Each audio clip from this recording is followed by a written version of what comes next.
Voltamos com o Jornal do Dia para falar a respeito do sistema prisional. Em meio a tantas notícias ruins sobre rebeliões e mortes dentro dos presídios, a Central de Acompanhamento de Penas e Medidas Alternativas, criada há 16 anos, vem obtendo altos índices de ressocialização de presos aqui em Alagoas.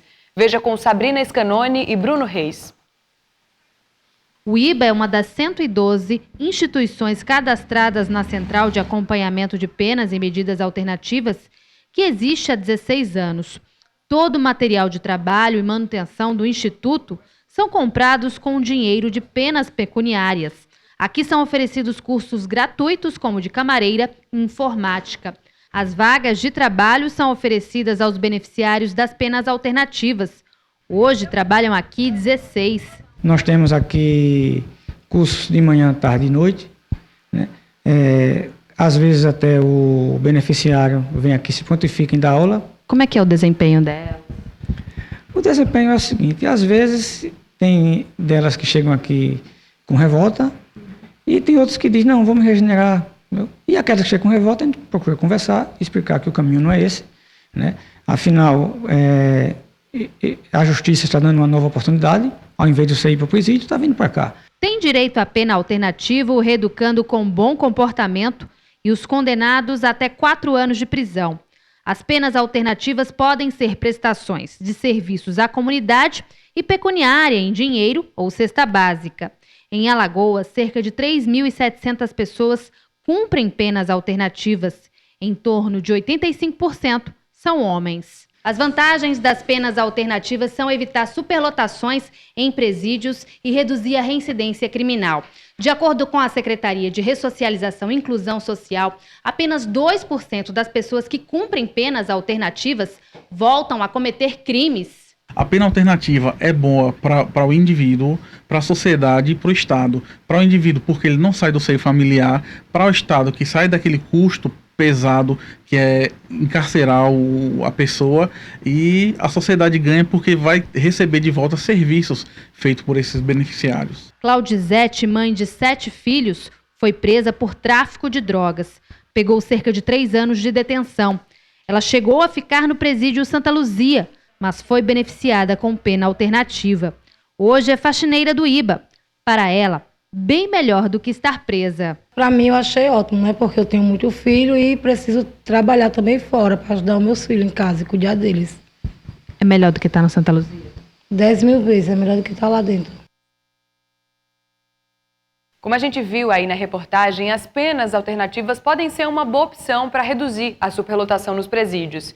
Eu recebo aqui no estúdio hoje o promotor da Vara de Execuções Penais, Luiz Vasconcelos. Boa tarde, promotor. Um prazer recebê-lo aqui no Jornal do Dia. Existem muitos presos no sistema prisional alagoano que poderiam cumprir a pena dessa forma que a gente mostrou aí na reportagem? Nós incentivamos demais essa situação. Nós temos, inclusive, dentro do sistema, que você tem que separar o preso que ainda está dentro do sistema, no regime fechado, e aquele que já está no semiaberto. Dentro do regime fechado, nós temos o núcleo ressocializador, que é uma referência nacional.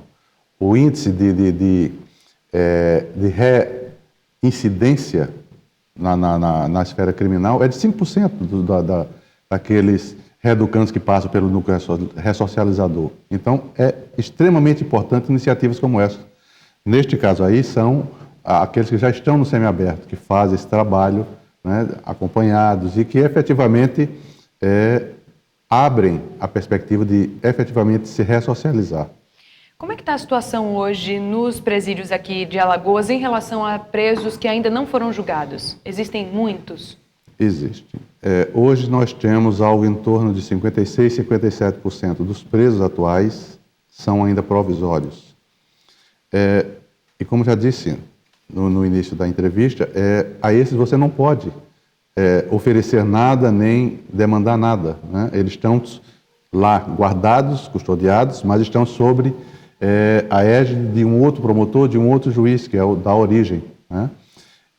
Isso efetivamente cria uma dificuldade a mais, porque são quase 60% de presos que já poderiam estar julgados. Nós temos há mais de 6 meses, e tem presos lá há mais de 2 anos já custodiados, que precisam ter uma definição, não é? Das varas e das promotorias de origem. Por que essa demora toda? Né? Não é concebível que uma pessoa esteja 2 anos dentro do sistema sem que o processo chegue ao final. Né? Precisa se entender.